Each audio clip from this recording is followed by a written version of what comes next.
Je remercie vraiment Jean-Luc Letellier de m'avoir convié à cette manifestation originale et m'avoir fait l'honneur vraiment de me solliciter pour assurer la présidence du comité d'expertise pluridisciplinaire dans lequel j'implique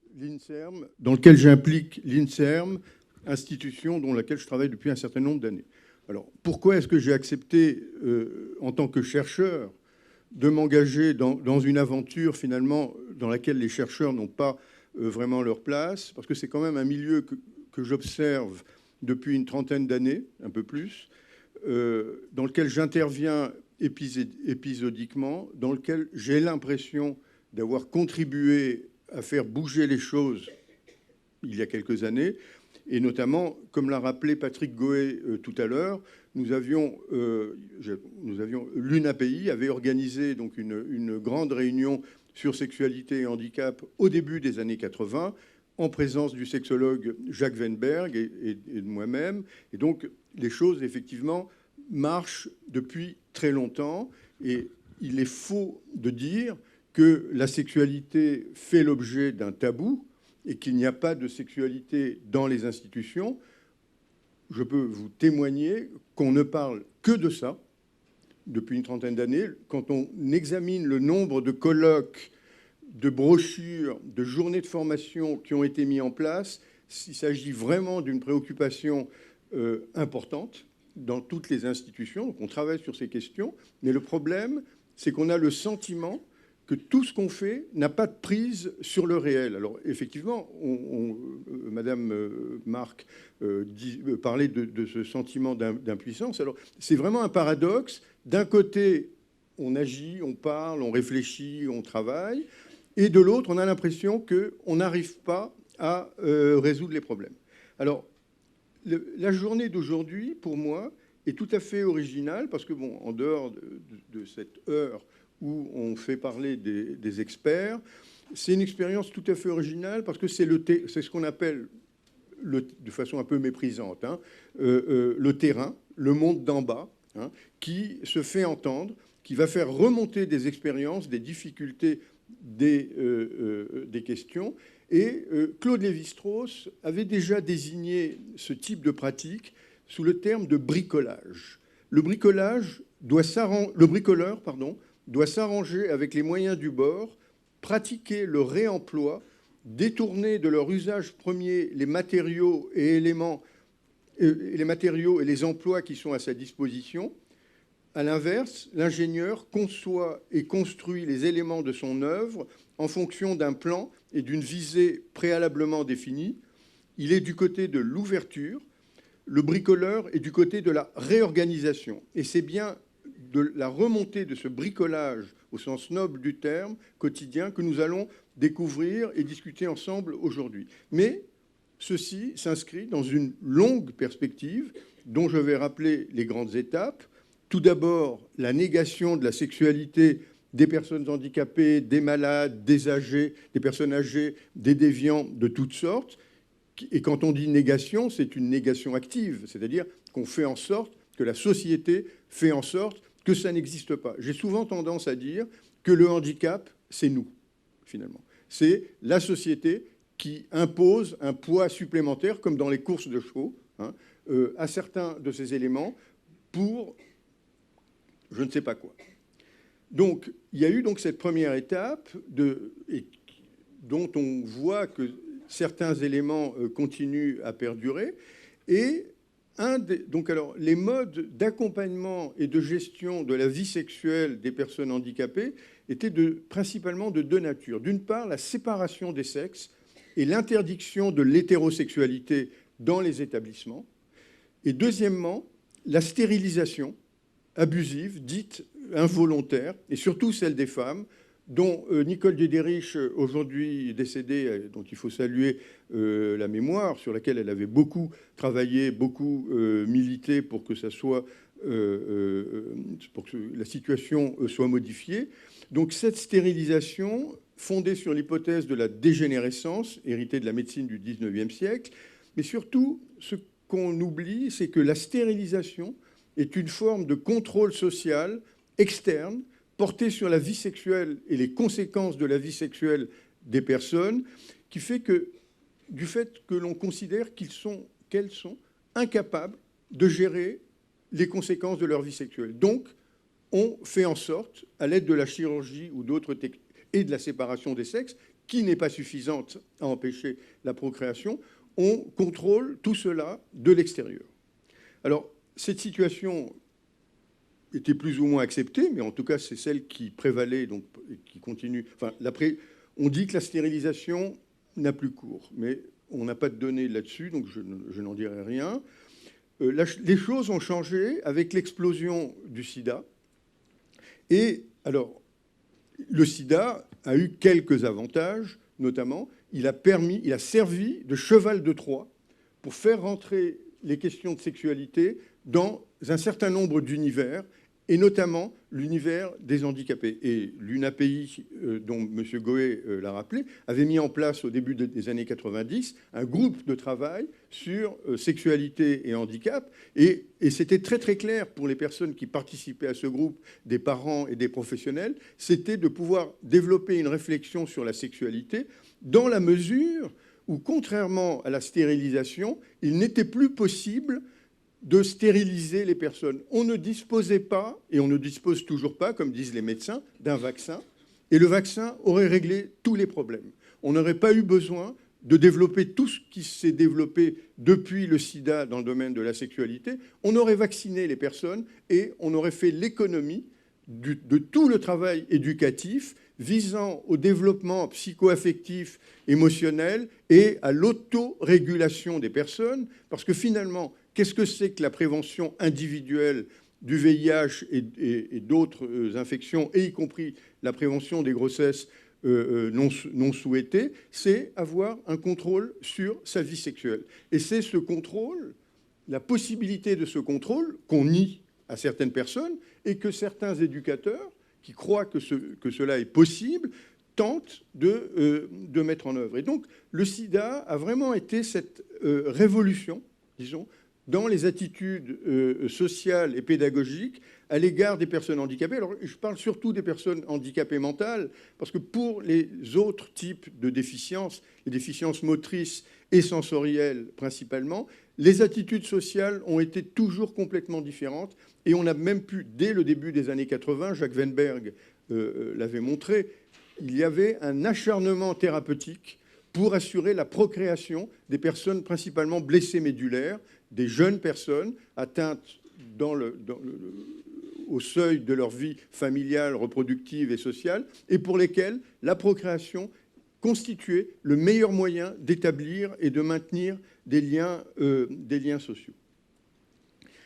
La quatrième étape, c'est le développement de la santé sexuelle, et qui commence à se développer en France. Et il y a quelques jours, le Haut Conseil de la santé publique a publié un rapport et un avis sur la santé sexuelle et reproductive, qui est fondé sur une grande bonne volonté, 15 ans après que les États-Unis d'Amérique aient publié un rapport et un programme d'action sur la santé sexuelle.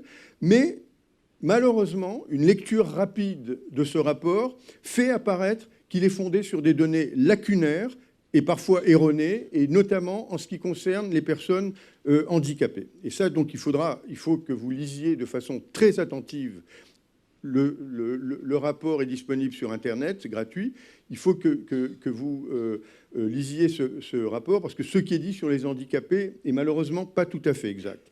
Par ailleurs, le même Haut Conseil français, donc à la santé publique, a publié il y a quelques jours l'évaluation du plan national de lutte contre le VIH pour les années 2010 et 2014, et il reprend les données épidémiologiques existantes qui font apparaître que depuis 2007, la prévention du sida n'a pas diminué. On a toujours 6500 contaminations par an.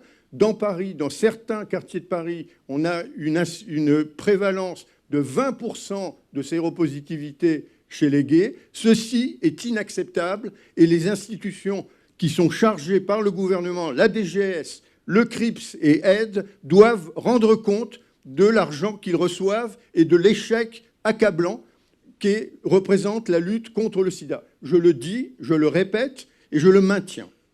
Et ces institutions, ce n'est pas les personnes qui sont attaquées, c'est les institutions. Et si certains le prennent de façon personnelle, c'est leur problème et pas le mien. Donc, on en arrive à la santé sexuelle, si vous voulez, et la santé sexuelle a été lancée en 1975 dans le contexte de l'OMS, avant d'être reconnue enfin officiellement par l'OMS en 2006 comme un état de bien-être physique, émotionnel, mental et social associé à la sexualité, qui ne consiste pas uniquement en l'absence de maladies, de dysfonctions ou d'infirmités.